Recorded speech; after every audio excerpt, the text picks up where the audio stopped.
Kenny? No. Can you see yourself? No. Yeah. Can you see that? Okay, and all of you guys?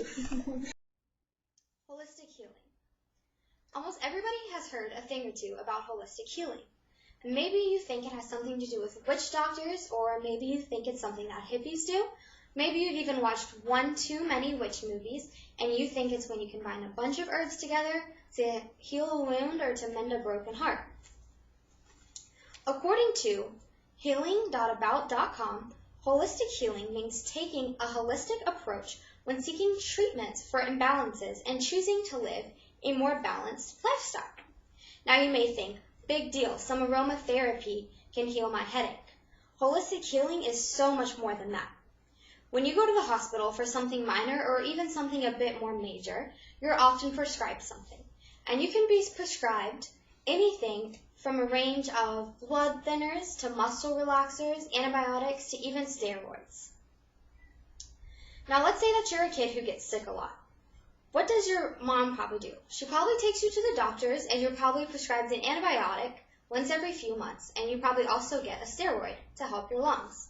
Now, let's say as you get older, you start to realize you're needing 2 or 3 rounds of antibiotics to get rid of a bad cold.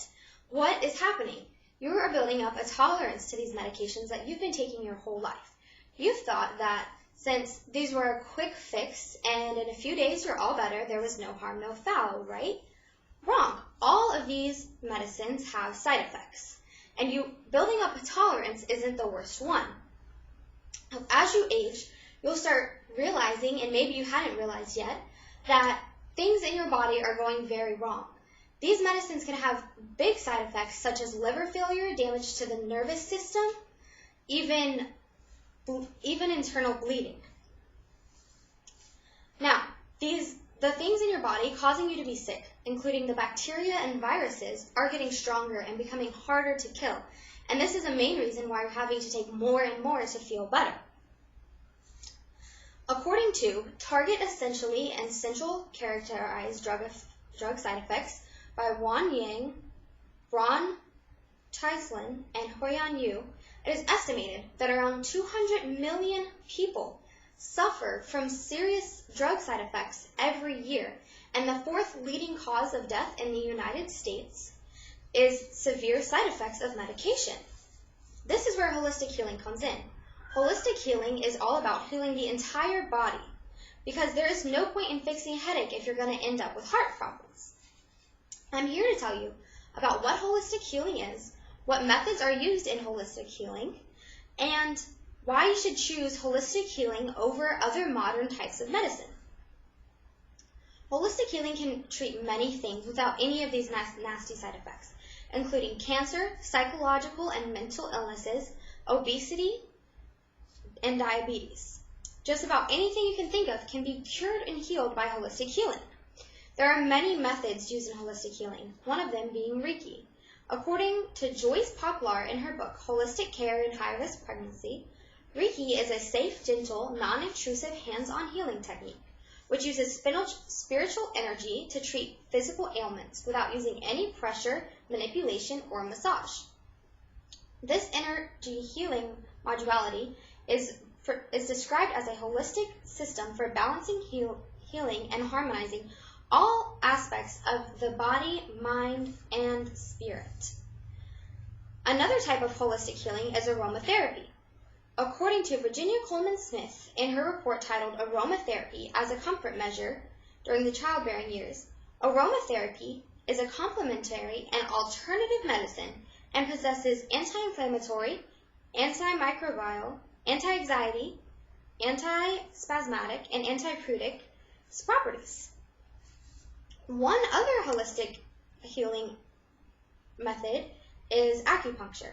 Now, you may have heard a thing or two about acupuncture. You may know that it can help you with quitting smoking, it can help with weight loss, and it can reduce stress and anxiety. Acupuncture has a lot more to it, though. In the Italian Journal of Pediatrics, the authors Kaja Landrin, Wolfgang Raith, George Schmelzer, Hilaire Schiess, and Tigra Scannard wrote a letter to the editor titled Acupuncture in the Treatment of Infantile Colic. And they talk about the benefits of acupuncture used to treat infants who have colic, and how this alternative has no side effects. Therefore, it is better than the new methods that we are using today.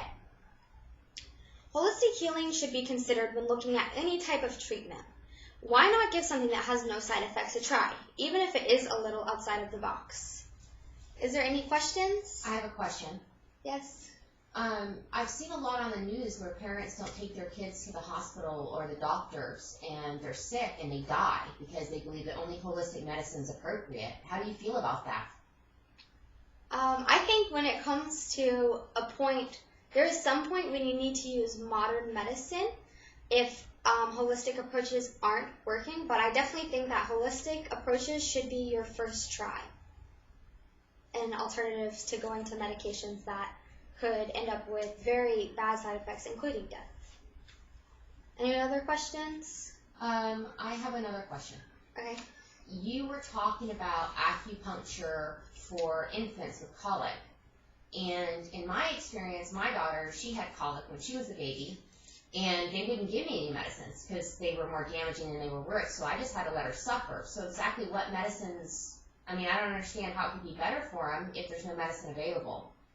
Well, some doctors wouldn't prescribe medications, but it's basically up to doctor discretion. But a way to help colic, because it's definitely something that infants suffer from, and you would want to do anything to get rid of it without having the harmful side effects, acupuncture is a good alternative to what else could be offered. Thank you.